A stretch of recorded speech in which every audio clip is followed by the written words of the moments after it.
Le cancer, un mot qui suscite à la fois peur et incertitude. Cette maladie complexe touche aujourd'hui des millions de personnes à travers le monde, sans distinction d'âge, de sexe ou de conditions sociales. Mais derrière ce terme effrayant se cachent des réalités multiples des causes, des symptômes, des traitements et surtout, des moyens de prévention qui peuvent sauver des vies. Bienvenue sur Symptômes et Solutions, la chaîne qui t'explique avec clarté et simplicité les maladies les plus fréquentes, leurs causes, symptômes, diagnostics, traitements et moyens de prévention pour t'aider à mieux comprendre ton corps et à prendre soin de ta santé. Dans cette vidéo, nous allons découvrir tout ce qu'il faut savoir sur le cancer, comment il apparaît, quels en sont les principaux facteurs de risque, comment le reconnaître, le diagnostiquer et surtout, quelles sont les avancées qui permettent aujourd'hui d'en guérir ou de le contrôler. Alors, si tu veux rester informé, apprendre à reconnaître les signes avant-coureurs des maladies et découvrir les meilleures façons de les prévenir, abonne-toi dès maintenant, active la cloche de notification et laisse un petit pouce bleu pour soutenir la chaîne. Le cancer est aujourd'hui l'une des principales causes de mortalité dans le monde. Il ne s'agit pas d'une seule maladie, mais d'un ensemble de plus de 200 affections qui ont en commun une croissance incontrôlée de cellules anormales. Ces cellules échappent au mécanisme de régulation de l'organisme et forment des tumeurs capables d'envahir les tissus voisins et de se propager à distance.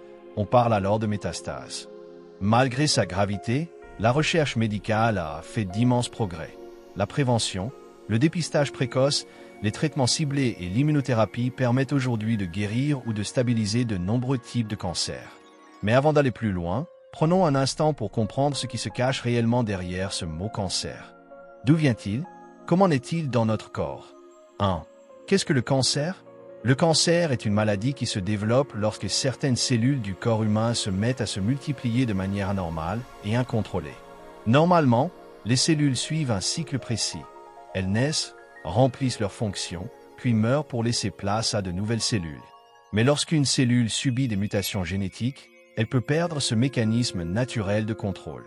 Elle devient alors immortelle, continue de se diviser sans fin et finit par former une masse de cellules anormales, qu'on appelle une tumeur.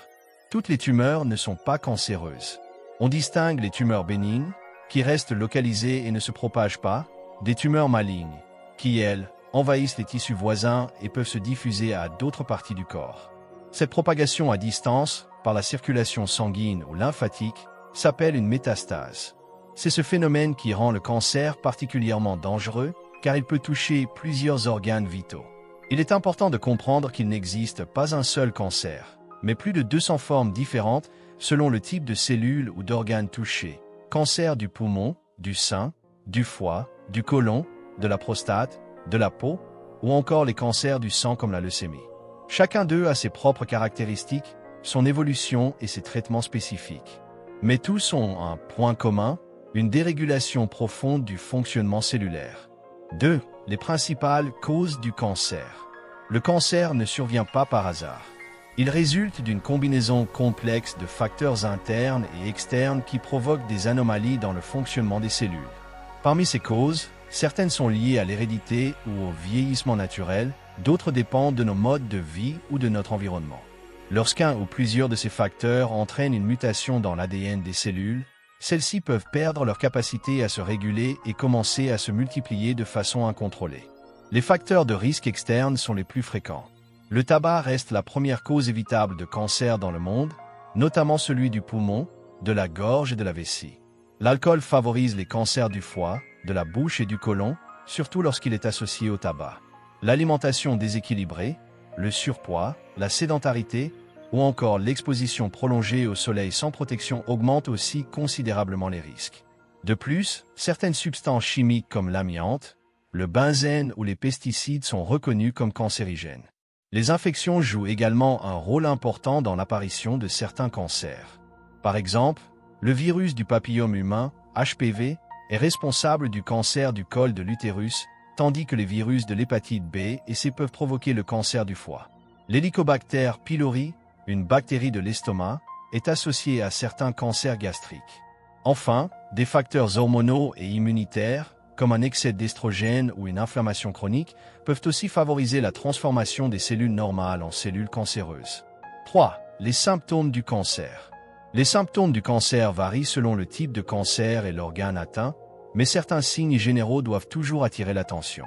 Dans les premiers stades, la maladie peut être silencieuse, sans douleur ni gêne apparente, ce qui rend le dépistage précoce d'autant plus important. Cependant, avec le temps, certaines manifestations peuvent apparaître: fatigue persistante, perte de poids inexpliquée, fièvre prolongée ou baisse de l'appétit.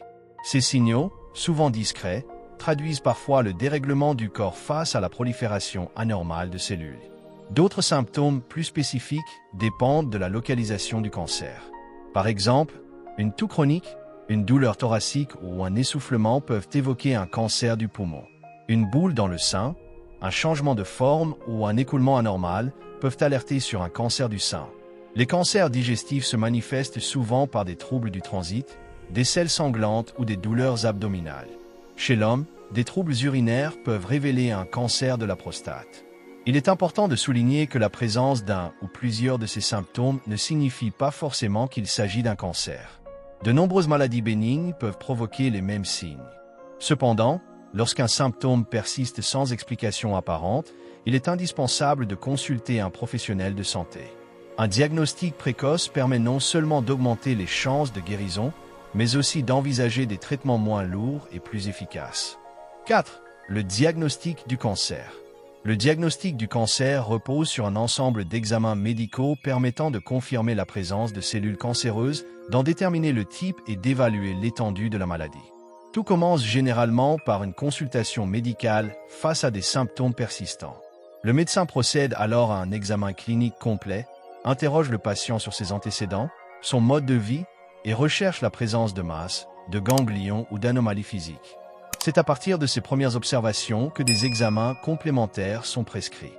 Les examens d'imagerie médicale jouent un rôle fondamental dans la détection du cancer. Parmi eux, on retrouve l'échographie, le scanner, TDM, l'IRM et la mammographie, selon la zone suspecte.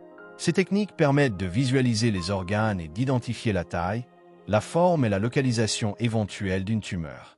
Dans certains cas, un PET scan peut être réalisé pour repérer la présence de métastases, c'est-à-dire la propagation du cancer vers d'autres organes.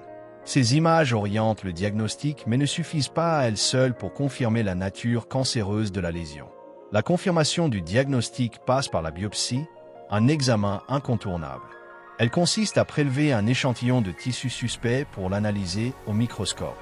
C'est cette analyse histologique qui permet de déterminer s'il s'agit bien d'un cancer, d'en connaître le type cellulaire et le degré d'agressivité.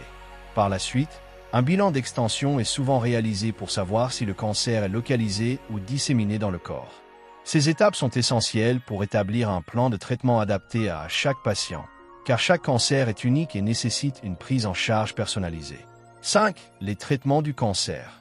Le traitement du cancer dépend de nombreux facteurs: le type de cancer, son stade d'évolution, l'état de santé général du patient et la localisation de la tumeur.